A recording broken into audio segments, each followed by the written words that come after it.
So students, welcome back to my channel, that is The Educator. Today we are going to start our general English speaking part 40, in which we are going to discuss about the same topic, that we will discuss about kinds of pronouns. So students, let's start our general English speaking part 40. So students, let's start our general English speaking part 40, in which we are going to discuss about the same topic, that we will discuss about pronouns and kinds of pronouns in today's class also. So pronouns means सर्वनाम and kinds of pronouns means pronoun आपके कितने प्रकार के होते हैं, यानी सर्वनाम आपके कितने प्रकार के होते हैं. ठीक है, अब हम आते हैं नेक्स्ट प्रोनाउन पे, जो है इंडेफिनिट प्रोनाउंस. तो इंडेफिनिट प्रोनाउंस वो होते हैं जिनकी कोई निश्चित समय सीमा या कोई निश्चित संख्या नहीं होती है. ठीक है, तो वो उनको इंडेफिनिट प्रोनाउन यानी अनिश्चित सर्वनाम कह सकते हैं. All pronounce which refer to persons और things in a general way and do not refer to any particular person or thing are called as indefinite pronouns. Example: somebody has stolen my watch. Few escaped unhurt. Did you ask anybody to come? Bombay mangoes are better than those of Bangalore. Demonstrative pronoun. ठीक, तो indefinite pronoun का मतलब ये होता है all pronounce which refer to persons और things, ऐसे सर्वनाम जो बेसिकली कुछ लोगों को और वस्तुओं को इंडिकेट करते हैं, रिफर करते हैं इन ए जनरल वे, एक साधारण तरीके से, and do not refer to any particular person और थिंग, और ये कभी किसी स्पेशल व्यक्ति को या वस्तु की ओर इंडिकेट या रिफर नहीं करते हैं, are called as indefinite pronouns. तो इनको हम इंडेफिनिट प्रोनाउन कहते हैं, या इसको हम अनिश्चितकालीन सर्वनाम भी कह सकते हैं, जिसकी कोई सीमा नहीं होती है. ठीक है, कोई समय या सीमा नहीं होती.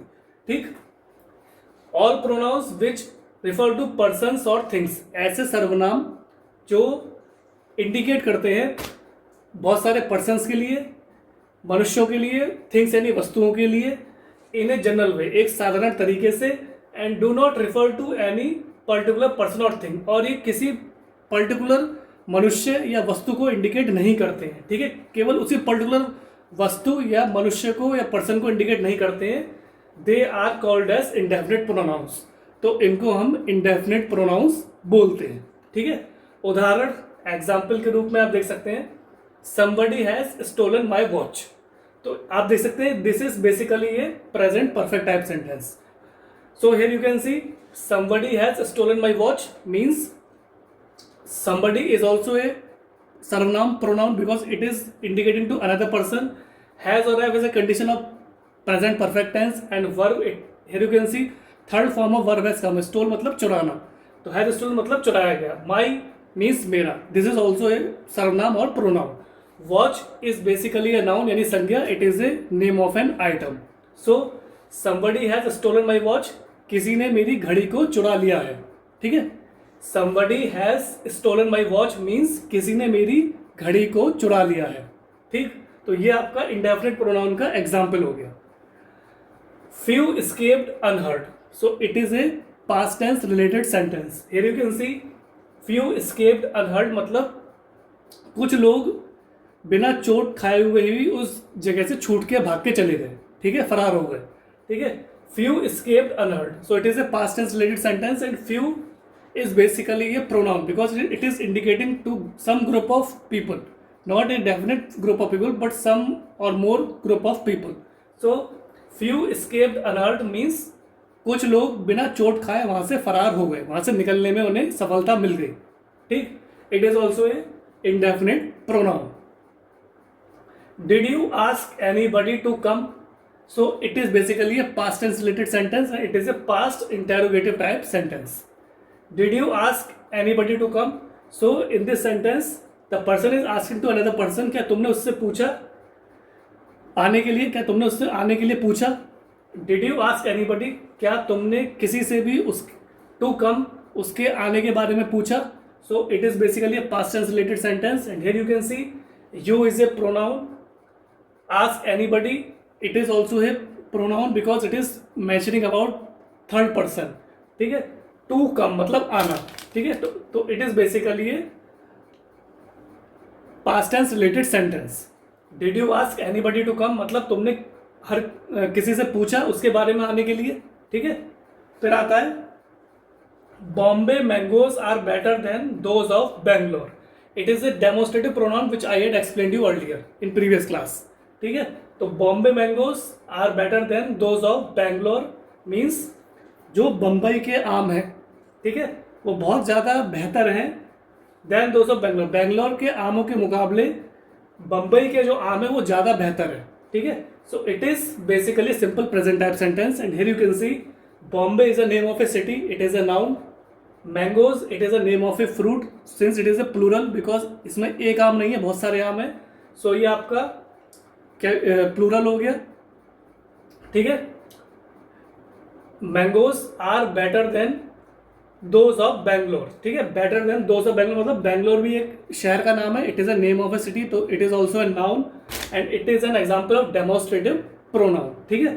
तो Bombay mangoes are better than those of Bangalore, तो जो बम्बई के जो आम हैं वो बहुत ज़्यादा बेहतर हैं बंगलोर के आम के मुकाबले। So it is a demonstrative pronoun, ठीक है। So students let's come to another pronoun, distributive pronoun. Those pronouns where we can see that we are going to distribute something according to the sentence, they are known as distributive pronouns, ठीक है। each, either, neither are called distributive pronoun because they refer to persons or things one at a time. For this reason they are always singular and followed by the verb in singular. Example either of you can go, ठीक है। तो distributive pronounce का मतलब होता है each यानी प्रत्येक, either मतलब इसके अलावा भी, नाइदर मतलब कुछ भी नहीं, आर कॉल्ड डिस्ट्रीब्यूटिव प्रोनाउंस। इनको हम डिस्ट्रीब्यूटिव प्रोनाउंस बोलते हैं because they refer to persons और things one at a time, क्योंकि ये जो इंसान है या वस्तुएं हैं उनको केवल समय पे एक बार में ही गिनती उसकी करते हैं, ठीक है। For this reason they are always singular and followed by the verb. इसी कारण से ये हमेशा सिंगुलर होते हैं, एक वचनीय होते हैं, and followed by the verb, और ये हमेशा क्रिया के साथ उसको फॉलो करते हुए आते हैं। Followed by the verb in singular मतलब एक वचनीय रूप में, ठीक है। Example either of you can go मतलब तुम में से कोई एक जा सकता है, ठीक है। ऐसा होता है ना, हम कभी क्लास में होते हैं तो हम कभी बाहर जाने के लिए परमिशन मांगते हैं टीचर से कि सर क्या मैं बाहर जा सकता हूँ पानी पीने के लिए या किसी भी चीज़ के लिए। तो कभी कभी क्या होता है, टीचर कहता है कि मैं आपको एक साथ दोनों को नहीं भेज सकता, either of you can go, तुम में से कोई एक जा सकता है, अभी एक चले जाओ बाद में फिर दूसरा जा सकता है, ठीक है। तो इस तरीके से हो गया। तो डिस्ट्रीब्यूटिव प्रोनाउन का मतलब होता है ईच, आइदर, ईच यानी प्रत्येक, आइदर मतलब इसके अलावा, नाइदर मतलब कुछ भी नहीं, आर कॉल्ड डिस्ट्रीब्यूटिव प्रोनाउन। इनको हम डिस्ट्रीब्यूटिव प्रोनाउन बोलते हैं क्योंकि because they refer to persons और थिंग्स, क्योंकि ये रिफर करते हैं मनुष्यों को और वस्तुओं को वन एट ए टाइम, केवल समय के साथ एक बार में उसको ये फॉलो करते हैं। फॉर दिस रीजन इसी वजह से दे आर ऑलवेज सिंगुलर, इसलिए ये एक वचनीय होते हैं, and followed by the verb in singular, इसलिए ये क्रिया के द्वारा फॉलो किए जाते हैं एक इन सिंगुलर फॉर्म में मतलब एक वचनीय रूप में, ठीक है। Example either of you can go, तुम में से कोई एक बाहर जा सकता है, ठीक है। So it is basically commanding giving type sentence and it is also a permission giving type sentence too. So this example is clearly following about distributive pronouns. So students, this was the general English speaking part 40 in which I tried to explain you about pronouns and their kinds of pronouns with definitions and examples. Kindly read them, practice them in your spare time, try to use them in your English language when you speak in front of another person, and ultimately what will happen, your confidence will boost up, your personality will groom, and ultimately you will become a perfect and fluent English speaker in front of another person. So students, thanks for your valuable and precious time. Have a nice day.